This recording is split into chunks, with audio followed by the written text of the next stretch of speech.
Ce soir, donc, dans le cadre d'un partenariat entre Éco-Église et Un auteur, un livre, nous aurons la joie d'entendre à nouveau Christophe Monod et Frédéric Rognon. Christophe Monod est maître de conférences en sociologie des protestantismes à l'Université de Lausanne et il est membre du groupe Société, Religion, Laïcité à Paris.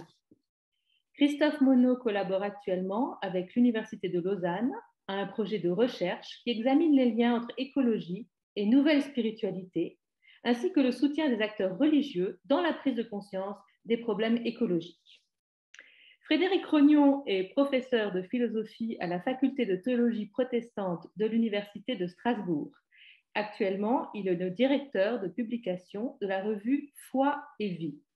Il est l'auteur d'une trentaine d'ouvrages et il est reconnu comme un des grands spécialistes de la pensée de Jacques Ellul. Nous avions déjà eu l'occasion de les inviter en mars 2021 pour leur précédent livre, également coédité chez Labor et Fides. Ce livre intitulé « Église et écologie, une révolution à reculons ». Vous pourrez retrouver cette conférence en ligne ou tout simplement en bas de cette vidéo. Alors, je rappelle que dans cet ouvrage, les différents auteurs constataient et analysaient le pourquoi d'un échec. En effet, alors que dans le domaine de l'écologie, des théologiens ont été précurseurs, et ce, dès les années 60, au sein des églises historiques, la prise de conscience est restée cantonnée à une élite, ne touchant que rarement les paroisses locales. Cependant, les lignes bougent aujourd'hui et votre présence à toutes et tous ce soir en témoigne. Alliant management environnemental et éco-spiritualité, de plus en plus de groupes, d'associations ou d'institutions ecclésiales s'engagent dans une transition écologique ou du moins dans un verdissement. Et elles découvrent ou redécouvrent la théologie verte, le sujet que nous allons aborder sans plus attendre. Le livre que nous allons découvrir ce soir, La Nouvelle Théologie Verte, est un collectif dans lequel vous pourrez trouver des articles des éditeurs ici présents avec nous, mais également de Damien Delorme, Chris Daoudé, François Hevé, Martin Kopp, Catherine Larère, Jürgen Moltmann, Otto Schäfer, Gérard Sigwalt, Juan Carlos Valverde Campos, ainsi que deux auteurs que nous avions déjà reçus dans le cadre d'Un auteur, un livre, Michel Maximéguer et Fabien Revol. Il faut le noter, c'est une préface du patriarche Bartholomé Ier qui ouvre ce volume passionnant, qui nous donne accès en français à un riche panorama de la théologie verte et des courants, voire des tensions qui la traversent. Vous y trouverez 3 traditions chrétiennes, catholiques, protestants et orthodoxes, ainsi que 3 générations de théologiens, pionniers, consolidateurs et nouveaux penseurs. Et je pense que ce livre deviendra, s'il ne l'est pas déjà, un incontournable pour toutes celles et ceux qui sont intéressés par l'écologie en Église. Et au-delà, pour toute personne qui souhaite découvrir en quoi les traditions chrétiennes peuvent enrichir les débats et les réflexions actuelles sur une question qui devient, on le sait, de plus en plus centrale pour l'avenir de l'humanité. Alors, un grand merci à vous, Christophe Monod, Frédéric Rognon, de nous donner à penser et à mieux comprendre la nouvelle théologie verte en son émergence et en ses promesses. Christophe, je vous cède la parole.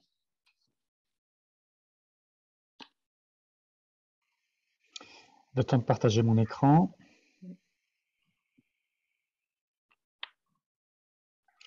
Voilà. Ok. Voilà, bonsoir. Alors, j'aimerais vous partager au travers de cette petite introduction sur cet ouvrage. Ici, vous voyez dans cette slide, en fait, l'image complète du volume, parce que vous n'avez que le cercle de la Terre. Donc, c'est Dieu qui tient la Terre, qui est ronde. C'est une image du Moyen-Âge. Et vous n'avez, vous, dans l'ouvrage, en fait, que la partie de la Terre sphérique, mais il vous manque Dieu qui tient cette Terre.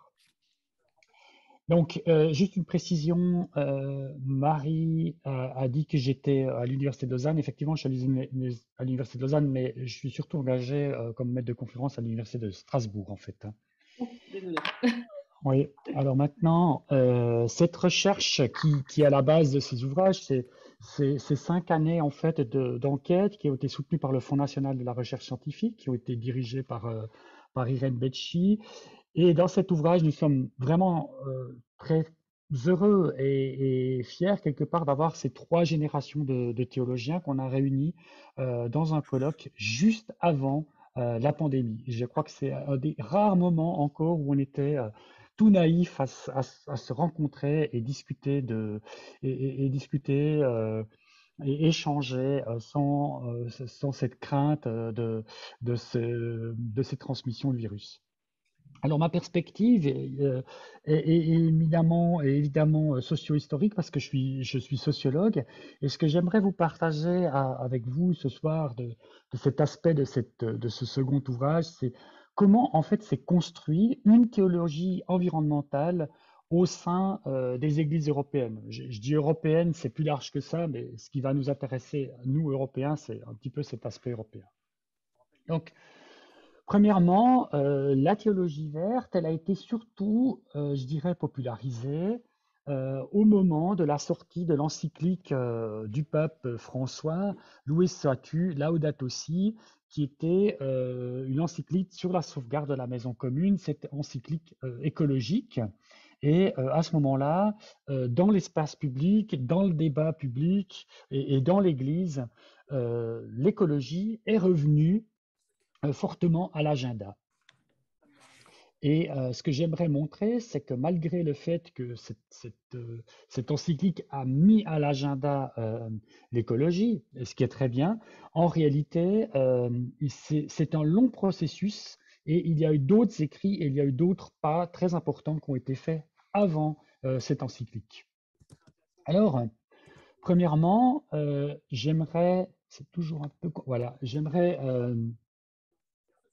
donner les influences au sein du catholicisme. Donc, au sein du catholicisme, pour arriver à cette encyclique du pape François, il y a plusieurs influences à l'interne. Et la première, c'est celle de l'écothéologie. Et ici, on voit une photo de Shane McDonough, qui est en fait un des grands rédacteurs de l'encyclique, parce que c'est pas tout le pape qui a écrit, mais il s'est entouré de plusieurs personnes, notamment de commissions vaticanes et de théologiens, dont un, Shane McDonough, qui a fait, on va dire, une grande partie de cette encyclique, qui l'a structurée. Et là, Shane McDonough, vraiment, est on va dire, une inspiration forte qui vient en fait de Teilhard de Chardin, qui a influencé Thomas Berry. Et Thomas Berry a travaillé dans une tribu, la tribu Boli, aux Philippines, sur l'île de Mindanao. Et après lui, c'est Shane McDonough, qui est un prêtre colomban, qui était donc missionnaire dans cette tribu. Et il a constaté les effets de la déforestation sur la vie de cette tribu et les conséquences humaines importantes que de cette déforestation produisait, et au point que cette tribu a eu d'énormes problèmes. Et il a pensé en disant, mais là, la théologie du progrès de l'homme qui est là, qui domine la nature, ça va pas, elle a ses limites.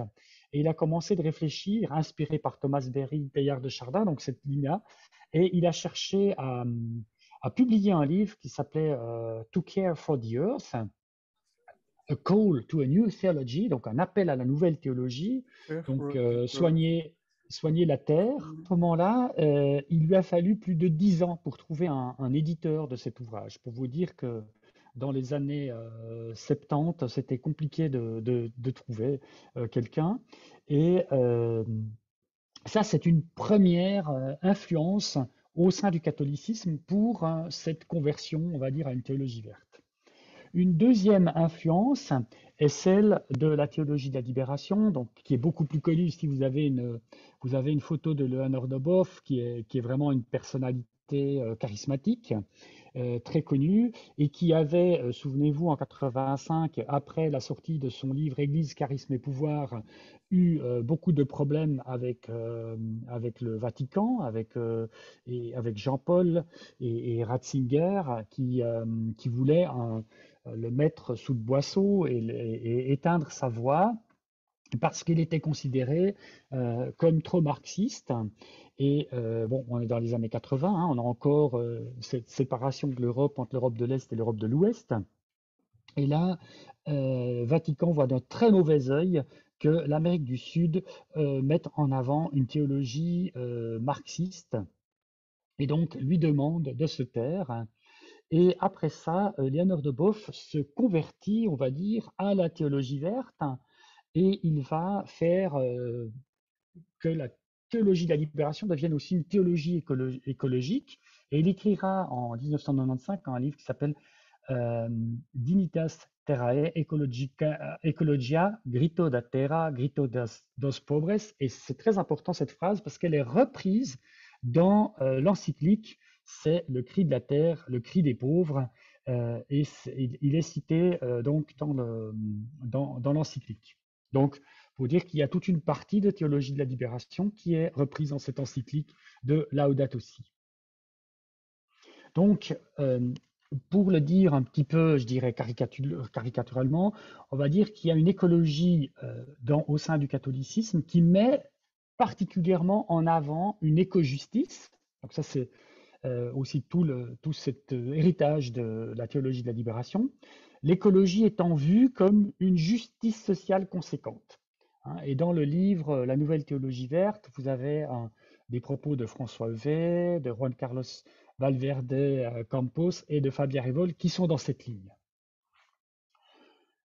Ensuite, il y a d'autres influences, c'est les influences du Conseil œcuménique des Églises, parce qu'ici, c'est un petit peu compliqué, parce que je suis obligé de dire Conseil œcuménique des Églises, parce qu'il y a d'une part une influence protestante et une influence orthodoxe, qui font, disons, c'est les deux grands courants qui étaient dans les années entre 40 et 60 au sein du Conseil œcuménique des Églises.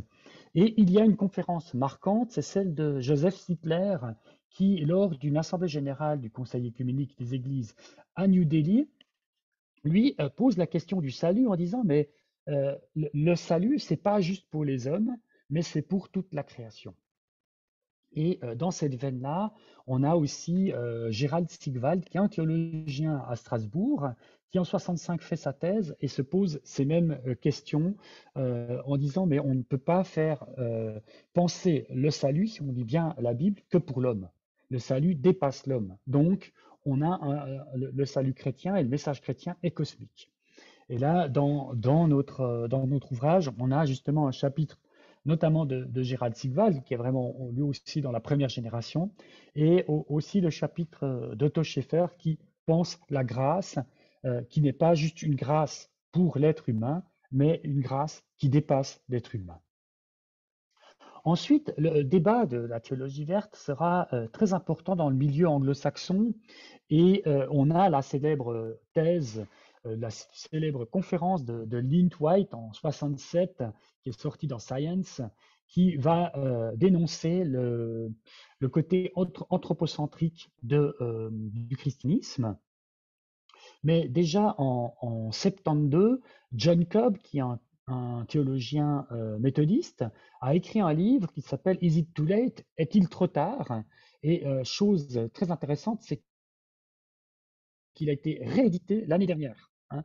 Donc, c'est le premier ouvrage de théologie de l'écologie, écothéologie, qui sort. Donc, on est en 72. Et en 73, Jan Barber fait discuter ces théologiens, notamment Lynn White et des scientifiques, pour discuter le problème d'une théologie qui est trop anthropocentrique. Donc, on est au tout début des années 70, et on peut dire que dans les milieux anglo-saxons protestants, on a déjà compris qu'on a un problème et qu'il faut changer certains aspects de compréhension dans la théologie, et notamment celle de l'intendance.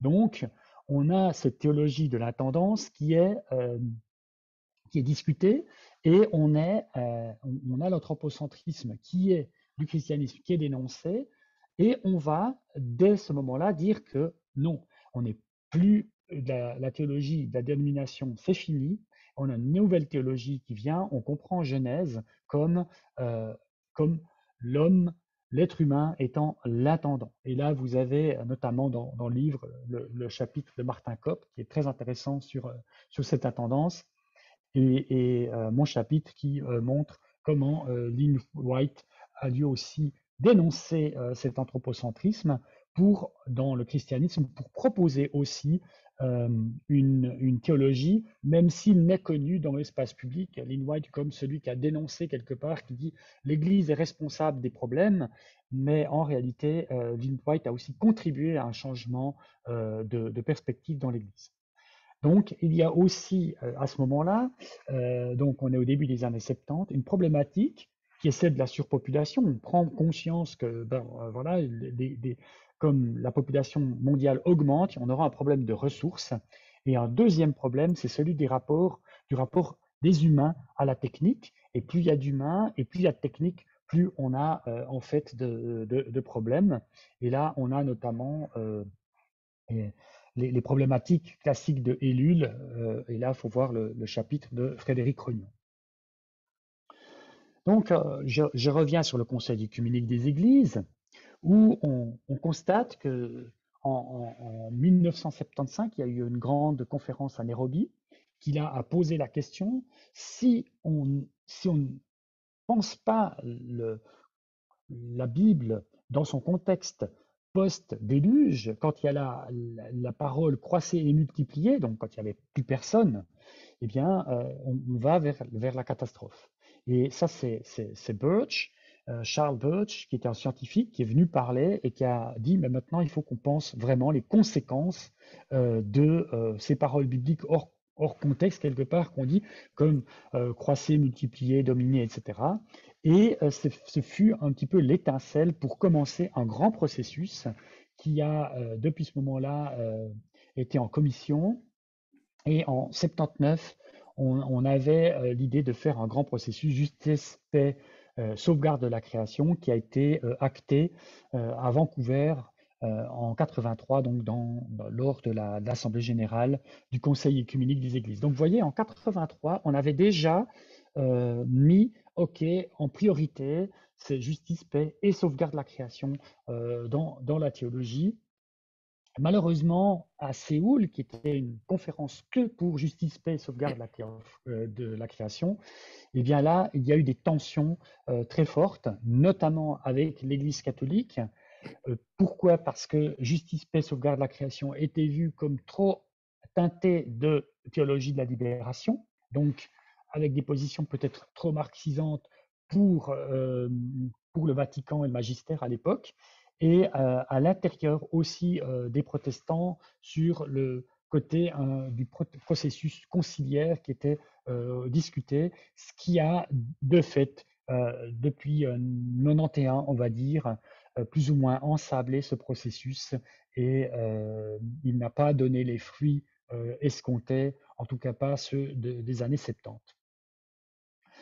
De l'autre côté, on a un aspect très important qui manquait à ces théologiens anglo-saxons, qui est l'aspect des orthodoxes, avec l'idée du panenthéisme. Donc là, si vous voulez savoir ce que c'est que le panenthéisme, il y a le chapitre de Michel Maxime Heger dans la Nouvelle Théologie verte, mais c'est l'idée de Dieu qui habite la création.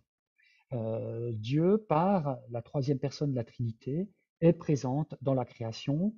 Et ici, je vous ai donné une image qui est souvent citée par Bartholomée Ier, celle de la révélation de Dieu à Abraham sous le chêne de Mambré. Il y a effectivement, participant de cette révélation de Dieu à Abraham, il y a aussi le chêne qui est là, la nature qui est là, et qui participent à ce dialogue entre Dieu et Abraham. Et Dimitrios Ier ouvrira une perspective nouvelle qui est de mettre dans la liturgie orthodoxe, le premier jour de la liturgie orthodoxe, qui est le 1er septembre, de consacrer ce premier jour, jour pour la création, qui sera repris ensuite par les protestants et de nombreuses églises comme mois de la création et qui a été même maintenant reprise par François il y a 2 ou 3 ans et qui est maintenant pour, on va dire, toutes les églises chrétiennes, environ septembre-octobre. Ça dépend encore des liturgies, mais environ du mi-septembre à mi-octobre, qui est le mois de la création.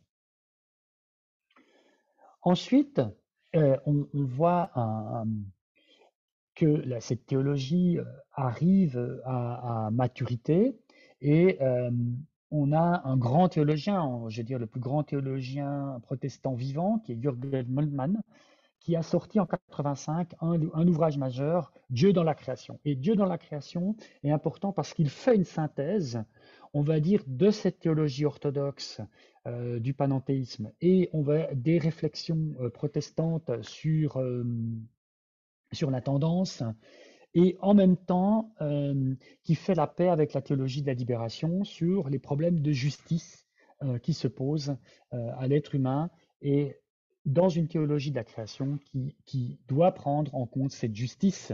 On ne peut pas opposer création et humanité. Et il va aussi quelque part poser les bases pour que cette tension qui était là à l'époque entre le Conseil œcuménique des Églises et l'Église catholique romaine autour toujours de cette théologie de la libération et autour quelque part du marxisme, eh bien Moltmann signera une première synthèse et là vous avez un chapitre de Moltmann dans cet ouvrage, La Nouvelle Théologie Verte. Et François, par son encyclique, produira pour le catholicisme en fait une deuxième synthèse avec Laudato Si 30 ans après, en 2015. Alors, pour conclure, je dirais que la théologie verte, elle n'est pas. Alors, la théologie verte, ou les réflexions de théologie verte ont été très poussées, et Laudato Si l'a fait connaître, mais Laudato Si en est en fait qu'une synthèse, mais quelque part euh, prudente. Hein. Le magistère ne peut pas aller dans des théologies trop, trop avant-gardistes, mais il y avait déjà énormément de documents, énormément de réflexions qui ont été faites avant, et on voit que cette construction s'est faite en fait dès les années 60.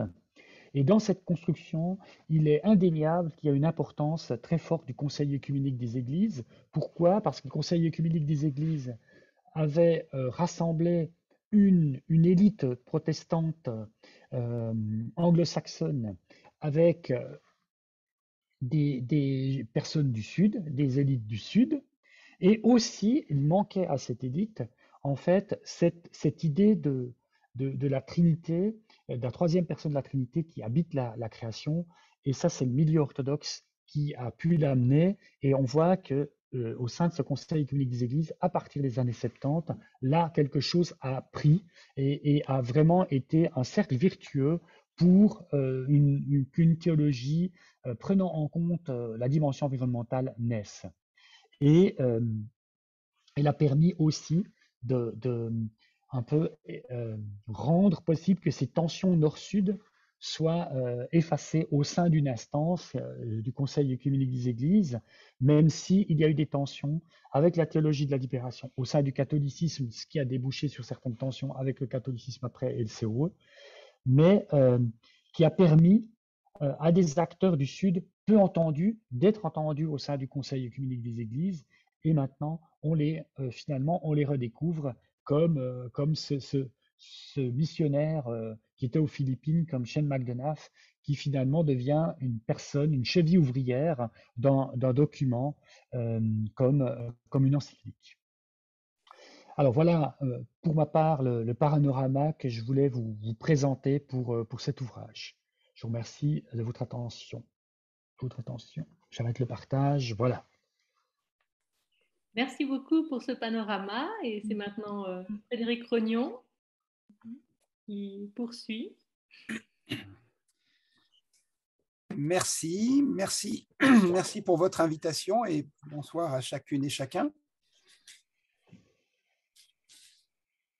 Alors, comme Marie Sénèque l'a rappelé tout à l'heure, nous étions déjà venus, Christophe Monod et moi, il y a un an, un peu moins d'un an, pour présenter un premier ouvrage qui s'intitulait « Église et écologie, une révolution à reculons » et qui avait plutôt une approche socio-historique de l'émergence de la théologie verte, alors que ce deuxième volume, la nouvelle théologie verte, a une approche plutôt systématique, plutôt théologique. Mais comme on vient de l'entendre avec l'exposé de Christophe Monod, les trois disciplines, la socio-histoire, donc la sociologie, l'histoire et la théologie systématique, ne sont absolument pas hermétiques et nous avons joué l'interdisciplinarité dans les deux volumes, dans l'un comme dans l'autre.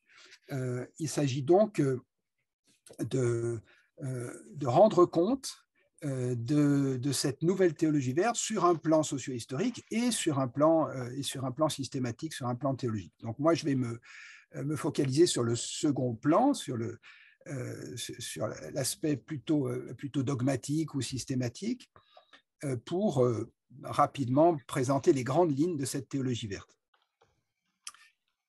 Alors d'abord, nous avons choisi d'intituler cet ouvrage « La nouvelle théologie verte » au singulier. Pourquoi au singulier? Est-ce qu'il y a une homogénéité? Est-ce qu'il y a une seule théologie verte comme un courant, comme une école? Certainement pas. Simplement, nous avons repéré un certain nombre de constantes, un socle commun à différents courants, et des courants qui traversent aussi les confessions. Comme Christophe Monod l'a rappelé, il y a des auteurs de tradition orthodoxe, catholique et protestante. Et néanmoins, au-delà de ce socle commun, eh bien, un certain nombre de tensions, et parfois de tensions assez vives, j'y viendrai dans un second temps, entre différents auteurs ou différents courants. Alors d'abord, le socle commun. Qu'est-ce qui fait l'unité de tous ces auteurs et de toutes ces générations, puisqu'on a rappelé qu'il y avait plusieurs générations de théologiens, les pionniers, les consolidateurs et les nouveaux penseurs. Qu'est-ce qui fait le point commun entre tous ces auteurs? Alors, il y a d'abord un souci de revisiter l'écriture. Et ça, c'est un souci chez les protestants, bien sûr, mais pas uniquement. Tous ces auteurs cherchent à relire, à reprendre à nouveau frais les textes de création dans la révélation biblique, et en évitant de se limiter, comme on l'a trop souvent fait, à Genèse 1, mais en mettant Genèse 1 et Genèse 2 en dialectique, et puis en cherchant aussi d'autres textes de création, car il n'y a pas que Genèse 1 et Genèse 2. Et par exemple, lorsqu'on découvre que dans le livre de Job, les chapitres 38 à 41 sont 4 chapitres, ce n'est pas rien, qui présentent la création avec toutes les espèces animales qui étaient connues à l'époque. C'est une sorte de traité de zoologie de l'époque. Et curieusement, toute cette création est présentée sans la présence de l'homme. Et donc, il s'agit aussi de ressortir ces textes et de mettre en tension les textes les uns par rapport aux autres, en regard les textes les uns par rapport aux autres, des textes qui sont très anthropocentriques, comme Genèse 1 ou le psaume 8, et puis des textes qui ne le sont pas du tout, comme Job 38 à 41. Du point de vue du Nouveau Testament, également, reprendre les textes de création, voir à quel point les animaux bénéficient de la sollicitude de Dieu. Je prends juste un exemple qui est trop négligé dans l'Évangile selon Matthieu, au chapitre 10. Il est question de des tout petits moineaux, hein, et lorsque ces moineaux tombent, eh bien, ils ne tombent pas sans votre père. Hein. Je prends la traduction littérale. On a souvent traduit par il ne tombe pas un moineau sans la volonté de votre père ou sans que votre père le sache. Si on prend le texte en grec, c'est sans votre père. Et par conséquent, on voit là que le petit moineau, eh bien, il ne meurt pas sans la présence du Père céleste. Il y a là, bien sûr, ensuite, il est dit que vous valez plus que ces moineaux. Par conséquent, faites confiance à la providence. Mais on voit qu'il y a là une attention des rédacteurs de ces textes pour tout le vivant, pour tous les éléments de la créature. Et bien sûr, le chapitre 8 de l'Épître aux Romains, qui a beaucoup intéressé tous les éco-théologiens, où là, la création dans son ensemble est solidaire d'une même souffrance et peut-être d'un appel au même salut. Donc, un premier point commun, un premier fil rouge à travers toutes ces œuvres des éco-théologiens, c'est revisiter l'Écriture avec une nouvelle grille de lecture. Prêter attention à des éléments qui avaient été quelque peu négligés.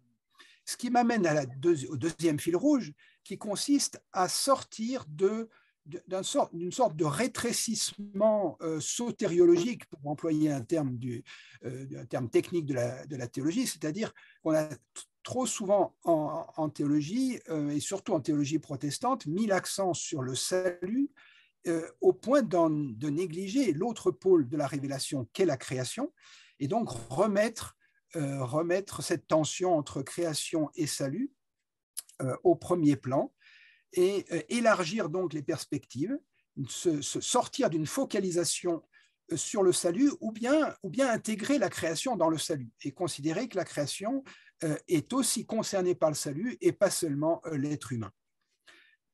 Et ce qui amène donc à une ouverture, un élargissement de la conscience vers une sorte d'évangile de la création qu'il s'agit de resituer au cœur même de la révélation.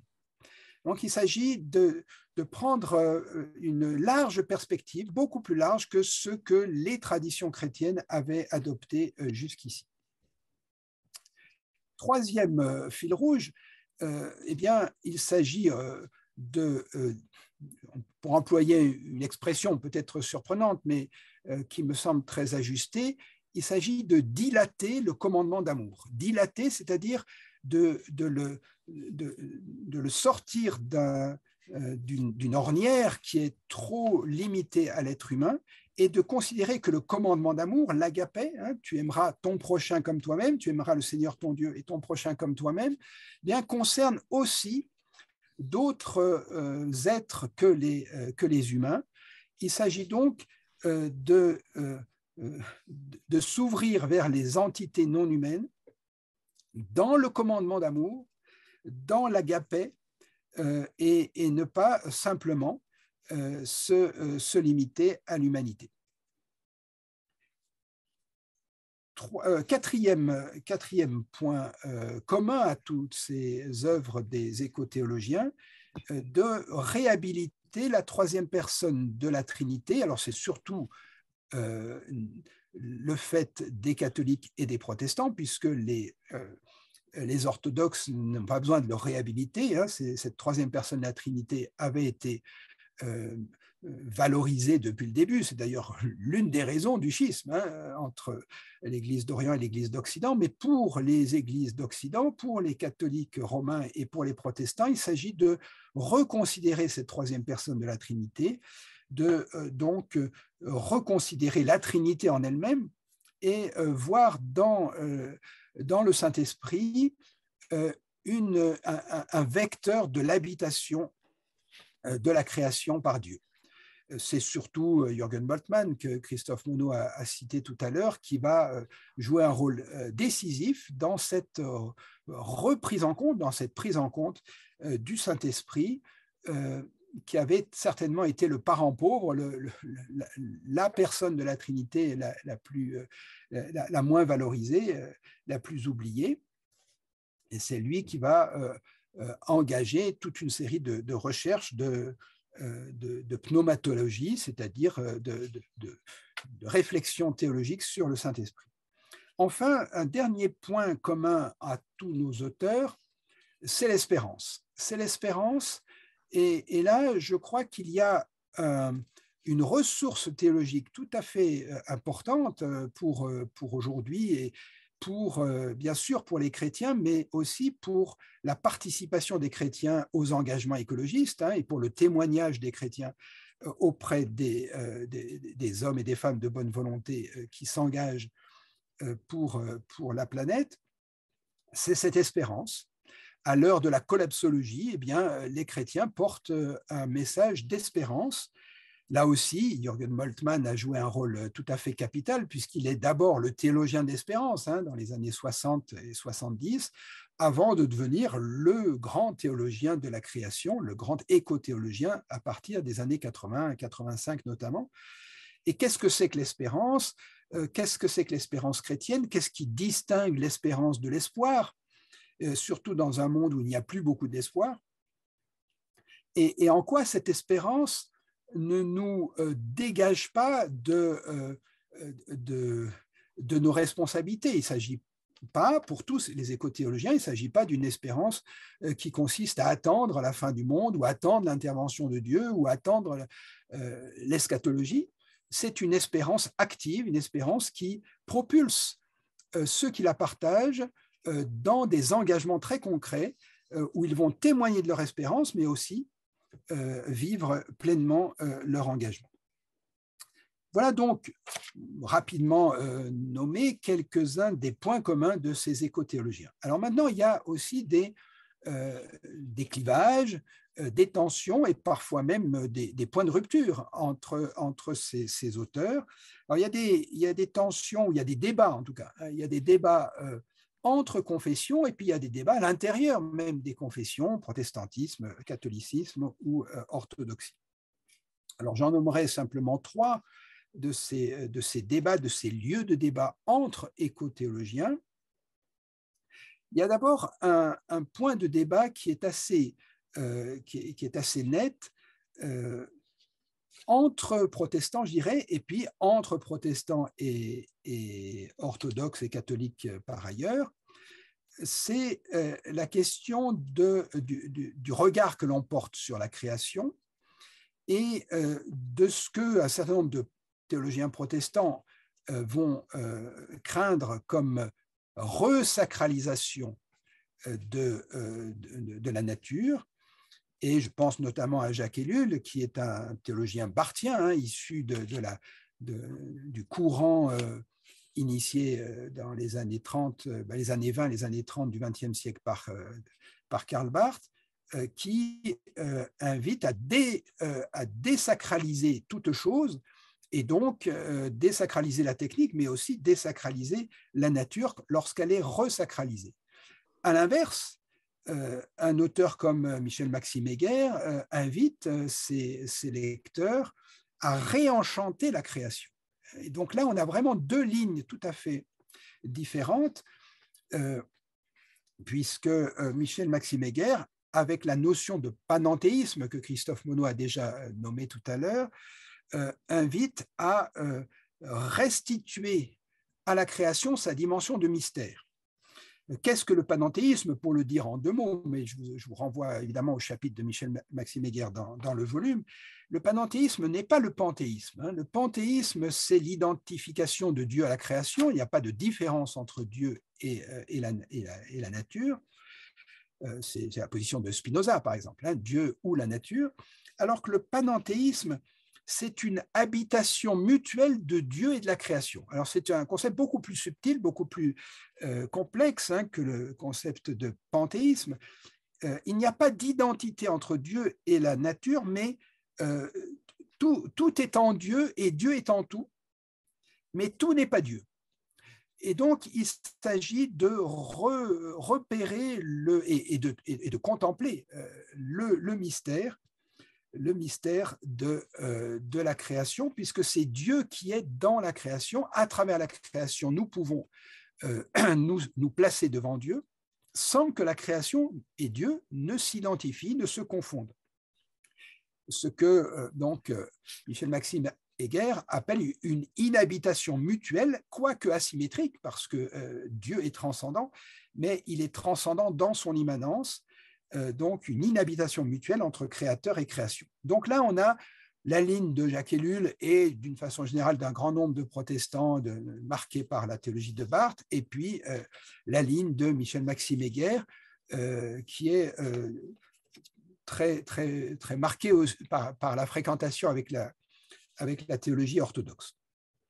Deuxième point de clivage est là plutôt confessionnel, plutôt entre catholiques d'une part et protestants de l'autre.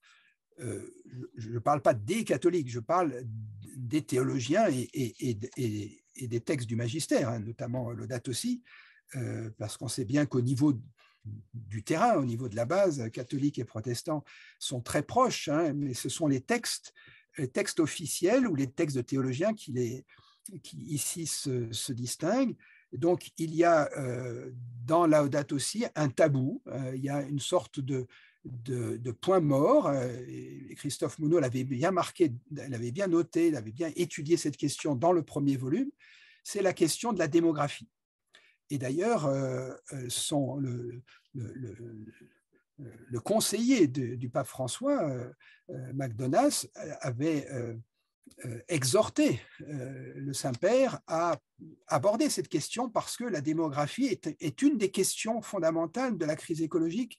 S'il n'y a pas de prise en compte de cela, pour McDonas, il était important de le mentionner. Or, rien n'est mentionné dans Laudato Si. L'Église catholique, dans son magistère, dans la parole magistérielle, reste sur des positions natalistes, et il y a donc un tabou sur la question de la régulation des naissances, alors que du côté protestant, on le sait bien, le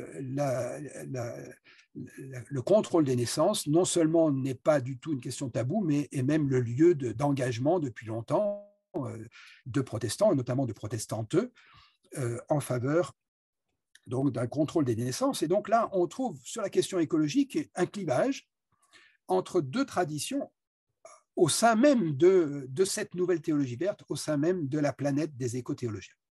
Et puis enfin, je terminerai avec un troisième lieu de débat, et parfois de débat assez vif, sur la question de la technique ou de la technologie ou de l'innovation technique. Est-ce que la technique doit être considérée comme un bienfait, comme une bénédiction, comme une manière confiée par Dieu à l'homme de poursuivre la création, hein, c'est la création continue grâce aux œuvres techniques de l'homme.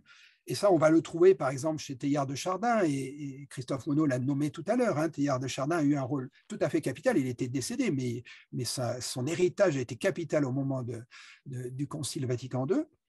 Et donc, un regard bienveillant sur la technique, alors que un certain nombre d'autres penseurs vont considérer que la technique n'est ni bonne ni mauvaise en soi, mais qu'elle est neutre. Donc, c'est la thèse de la neutralité de la technique, et que par conséquent, on peut avoir recours à la technique pour combattre, enfin pour endiguer, pour conjurer la crise écologique par une innovation technique.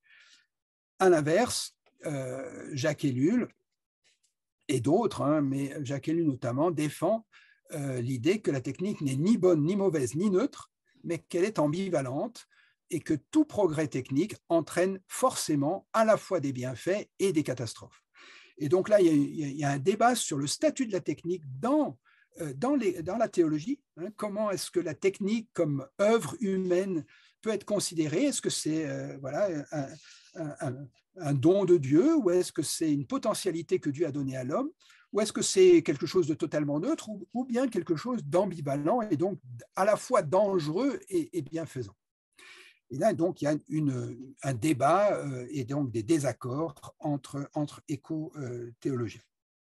Alors, je terminerai pour conclure sur ce petit parcours, ce petit résumé de notre volume, en disant que nous avons voulu, avec Christophe Monod et tous les contributeurs, offrir aux lecteurs des ressources des ressources théologiques et des ressources pratiques pour un engagement, une réflexion et un engagement chrétien au service de la préservation de la planète et au service des générations futures.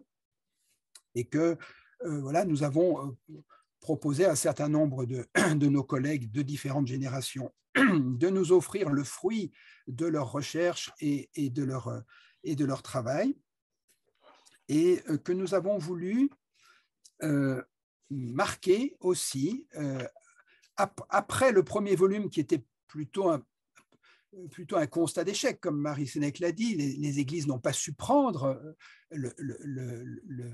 on raté le rendez-vous, hein, la Révolution à reculons, on raté le rendez-vous, n'ont pas su prendre l'occasion, n'ont pas su saisir le kairos. Et bien là, au contraire, dans ce volume-là, on a voulu montrer à quel point l'espérance chrétienne pouvait être une ressource théologique et pratique pour les engagements au service de la planète. Et donc, il s'agissait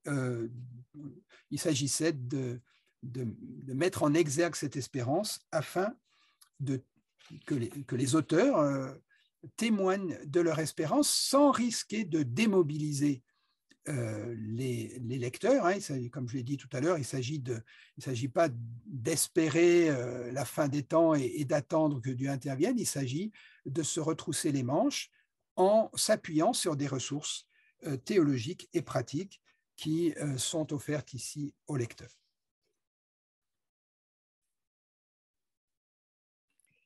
Merci beaucoup, Frédéric Rognon. Vous nous donnez envie de nous plonger dans ce livre, d'en connaître plus, mais nous avons encore le temps de discuter et de poser quelques questions.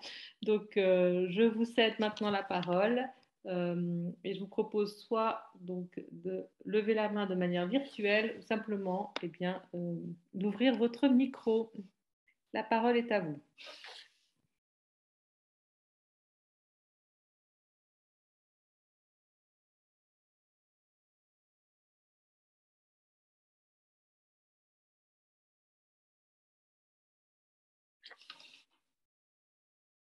Voilà, est-ce que quelqu'un fait signe? Emmanuel? Oui. Oui, j'ai une question. Merci pour ce bel exposé, très riche.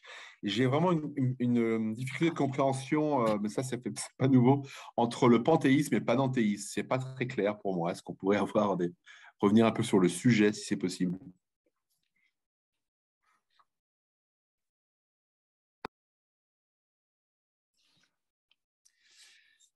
Merci pour cette question. C'est effectivement pas simple parce qu'il s'agit d'une distinction subtile, mais très importante. Donc je vous renvoie bien sûr au texte de Michel Maxime Heger qui est pour le coup très clair. Hein, donc vous aurez là la possibilité de mieux le comprendre. Ce que je peux simplement vous dire, c'est que Michel Maxime Heger, avec la notion de panenthéisme, cherche à conjurer la critique qui pourrait être faite à la nouvelle théologie verte de sombrer dans le panthéisme, c'est-à-dire de quitter finalement le christianisme, hein, puisque le panthéisme est une, je ne sais pas si c'est une religion, en tout cas c'est une philosophie, c'est une conception de l'existence, conception du monde, qui identifie Dieu et la nature, c'est-à-dire que Dieu est totalement immanent, il n'est pas du tout transcendant, il est totalement immergé dans la nature, et donc il est en nous, il est aussi dans les objets qui sont autour de nous. Hein. Vous pouvez regarder autour de vous, vous avez Dieu présent dans chacun des objets, il est dans la matière, hein. C'est un Dieu qui est totalement immergé dans le monde.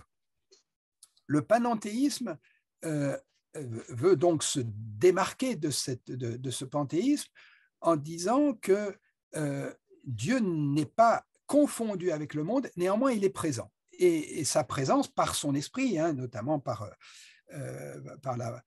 la troisième personne de la Trinité, qui est donc l'expression même de la présence de Dieu dans le monde, il est présent, mais il est à la fois transcendant et immanent. Donc il est à la fois extérieur et présent dans le monde. Et donc, il est en toute chose, mais toute chose n'est pas Dieu. Donc, il y a une distinction entre Dieu lui-même et la création, mais cette distinction n'est pas une distinction d'opposition, il s'agit d'une, ce que Michel-Maxime Heger appelle une inhabitation mutuelle. Donc, Dieu habite dans le monde, la création habite en Dieu. Cette inhabitation mutuelle est cependant asymétrique, puisque Dieu est transcendant alors que le monde ne l'est pas. Et donc, il y a présence de Dieu autour de nous. En ce moment, chacun, encore une fois, peut regarder autour de lui. Dieu est présent, mais il n'est pas l'objet, il n'est pas la matière qui est autour de nous. Je ne sais pas si ça vous éclaire un petit peu. Sinon, encore une fois, merci. je vous invite bien, à ouais. ce chapitre. Merci bien, merci beaucoup. Jean-Claude Basset. Oui, merci pour cette présentation très stimulante. Christophe Monod, que je salue avec plaisir, nous a rendu attentifs sur la présentation de la page de couverture de la Terre, soit la Terre seule, soit l'image originelle, si j'ai bien compris, avec Dieu.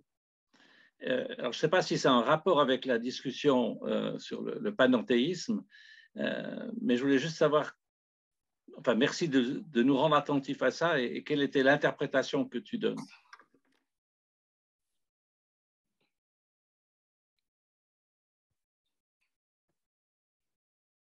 J'ai pas compris l'interprétation que je donne à l'image. Oui, j'ai cru comprendre oui. que ou bien Dieu est dans l'image originelle, mais n'a pas été reprise dans la couverture du livre, ou j'ai mal compris. Oui, en fait, c'est pas. Ce qui s'est passé, c'est que la collection, la collection du livre, elle doit avoir toujours un cercle. Ouais, et les éditeurs ont choisi en fait de représenter cette théologie verte autour de la terre.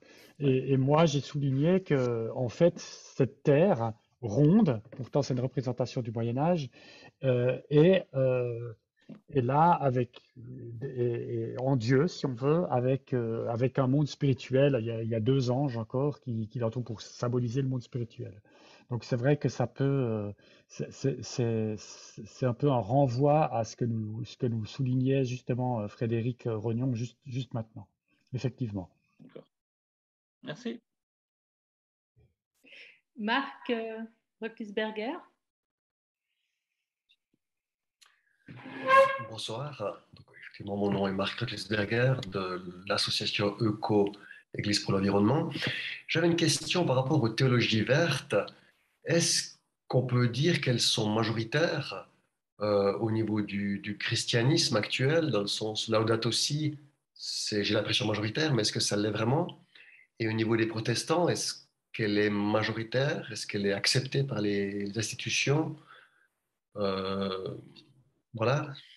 Et si oui, est-ce que les théologiens ou les institutions, les dirigeants de l'institution ont pensé à l'appliquer sur le terrain, puisque moi j'habite en Suisse romande dans des paroisses qui apparemment n'en ont pas vraiment connaissance. Donc voilà un peu mes questions. Merci.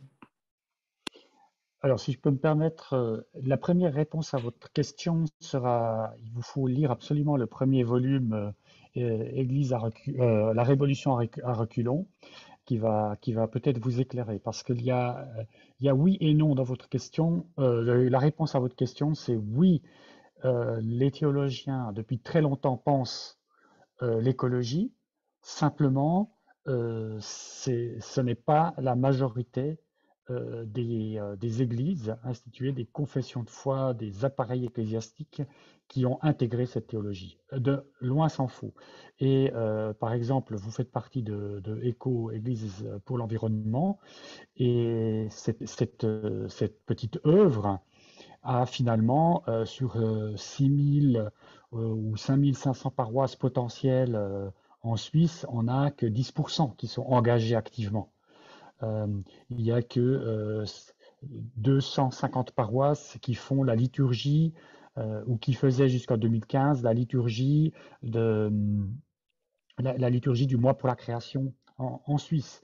Et il y a un potentiel de 5000 paroisses qui peuvent faire ça et qui ne le font pas. Donc, effectivement, oui, il y a cette réflexion et sur le plan intellectuel, des choses ont été maintenant, sont acquises. Par contre, c'est sur les autres échelles que on voit de nombreuses difficultés à mettre en place concrètement cette théologie. Et même pour le catholicisme, où on a une encyclique très très claire, hein, eh bien, il y a des grosses tensions même à l'intérieur du catholicisme suite à cette encyclique, avec les catholiques d'Amérique du Nord, par exemple, qui résistent fortement. Il ne faut pas oublier que Steve Bannon, qui était le conseiller de Trump, est aussi un conseiller de cardinaux et qui met en place des réseaux contre l'écologisation de l'Église, par exemple. Je vais demander à Nitra de mettre son micro et vous pouvez poser votre question. Merci. Merci beaucoup. Bonsoir à tous et merci beaucoup pour cette introduction déjà. Bon, quand on parle de théologie, moi, je vois qu'on est un peu dans la généralité. Tout à l'heure, vous avez mentionné un peu aussi la pneumatologie, donc plus de concentration sur l'Esprit Saint. Moi, ce qui m'intéresse maintenant aussi, c'est ce qui concerne la christologie, la pensée sur la christologie et la création. Est-ce qu'il y a mention de ça dans ces ouvrages?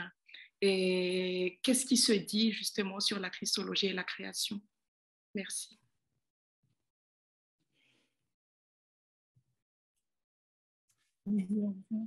Merci, merci de votre question.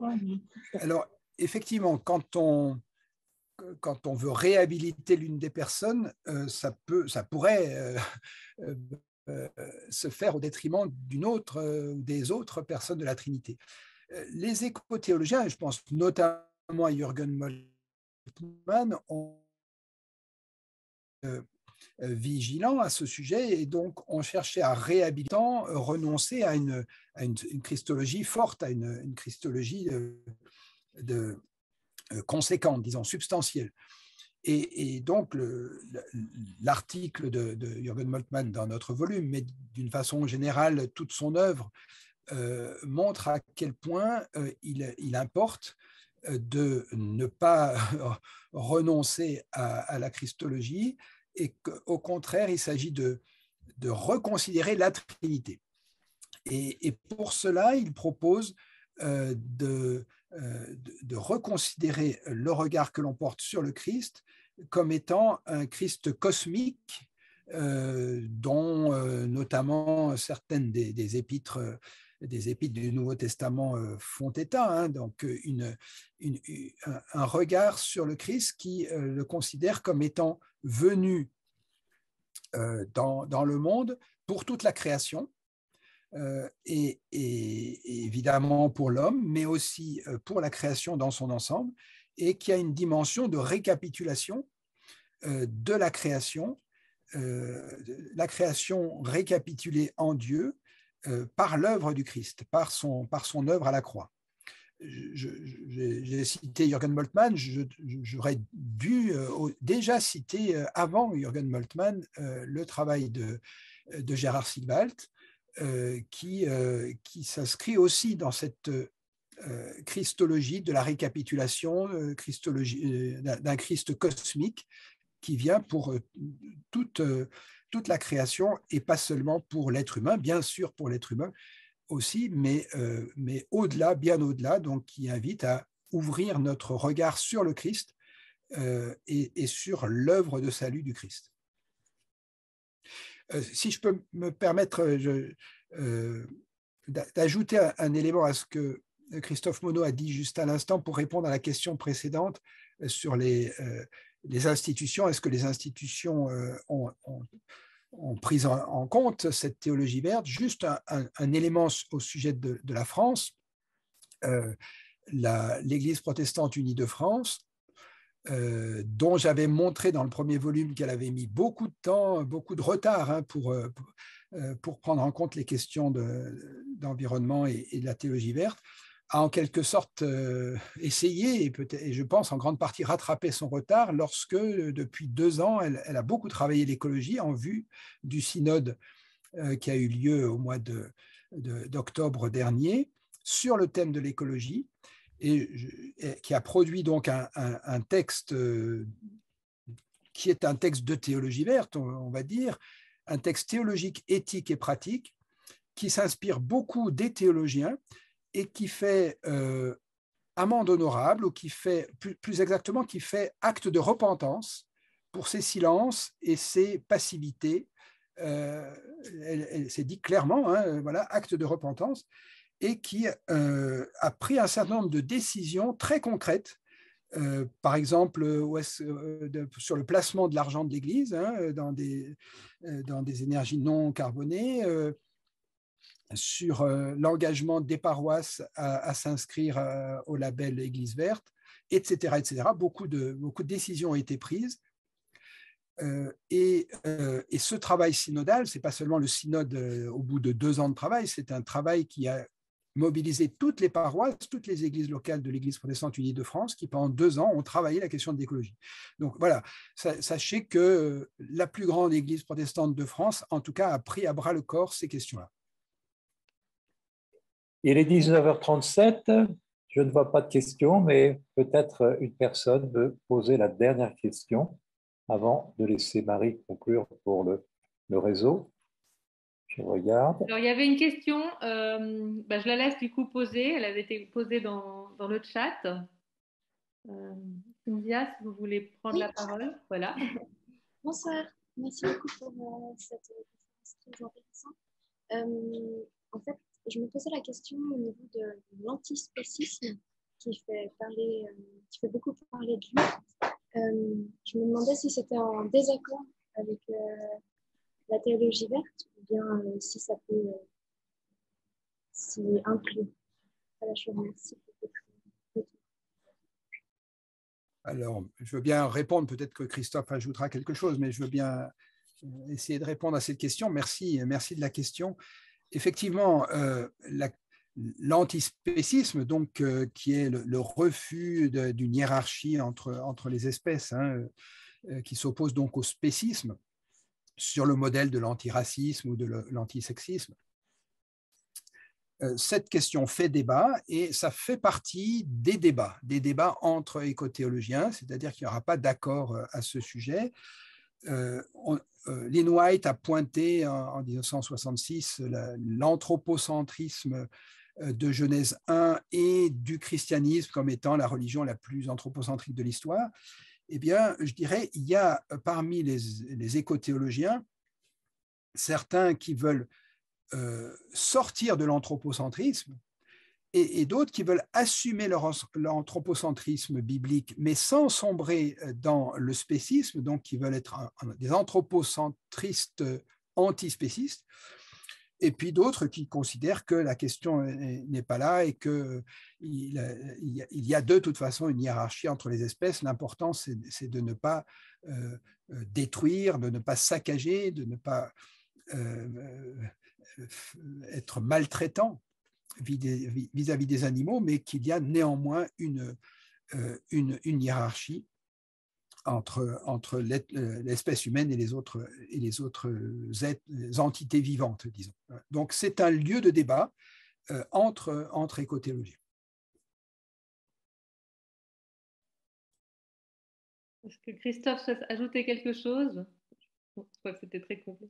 Donc, on vous remercie beaucoup pour ces beaux éclairages, et on se réjouit de vous revoir à l'occasion, mais surtout de lire cet ouvrage passionnant.